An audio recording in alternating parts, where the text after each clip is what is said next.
Because this is really the fundamental thing. I want you, if I'm talking to you, I want you to make a decision to transform an area of your life if we're going to work together.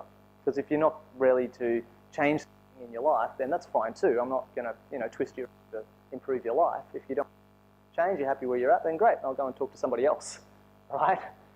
So what is this thing we call a decision? Any ideas? The quality of your life is determined by the quality of your decisions. Then, as Tony Robbins says, never leave the scene of a decision without taking some action towards its attainment. So, if we're talking about a decision, what is a decision?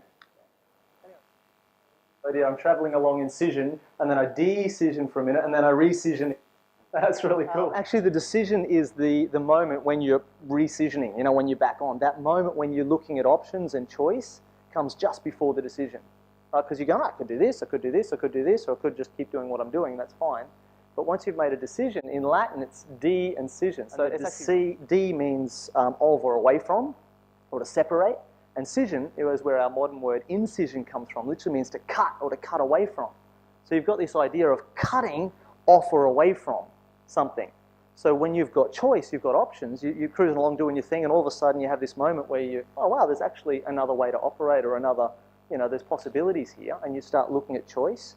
But once you make a decision, you're cutting off or away from any other possibilities. And you're saying, all those, I'm going to cut them, and this is what I'm choosing. So that's a real decision, where there is no other possibility, there's no other choice anymore. This is my decision. Does that make sense? Is that cool? Does that fit the textbooks? Am I okay with that? All right.